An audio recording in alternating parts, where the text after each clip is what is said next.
আজকে বানাবো ভরভা ভিন্ডি। তার জন্য ভিন্ডিটাকে ধুয়ে ভালো করে কেটে নিয়েছি। ভিন্ডি সবসময় ধুয়ে কাটতে হয়, কাটার পরে ধুলে ল্যাদা হয়ে যায়। এবার লবণ দেব, হলুদ দেব, আর এই লবণ হলুদ দিতে দিতে জীবনটা। কাশ্মীরি মির্চ, কাশ্মীরি লাল মির্চ দিলাম,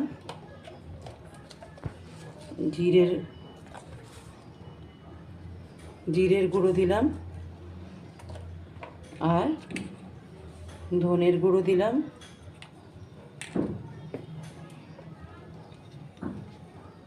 একটু লাল মির্চ পাউডার দিলাম, ঝাল ঝাল হবে, খুব ভালো লাগে। দিলাম, তার একটু টক মিষ্টি হবে, যেহেতু মানে ভিন্ডিটা সব মশলা একসাথে মাখিয়ে করছি। তারপরে সর্ষের তেল দিয়ে দেব। এবার এর মধ্যে কিছু কাঁচা লঙ্কা চিড়ে টমেটো কুচি দেব, আর একবারে কড়াইতে বসিয়ে দেব। ছোট ছোট করে কেটে রাখা টমেটো আর কাঁচা লঙ্কা চিড়া দিয়ে দিলাম। এবার এগুলোকে ভালো করে মেখে আধা ঘন্টা রেখে কড়াইতে বসিয়ে দেব।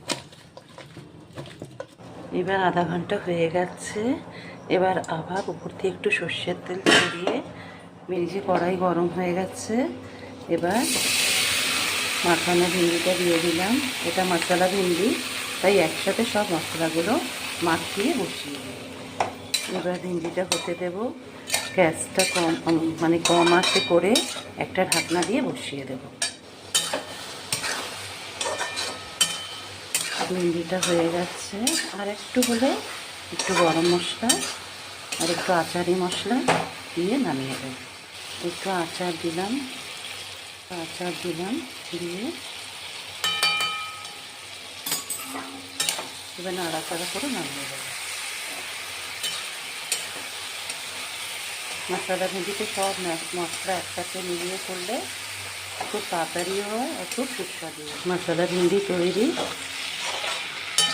এবার নামিয়ে দেবো।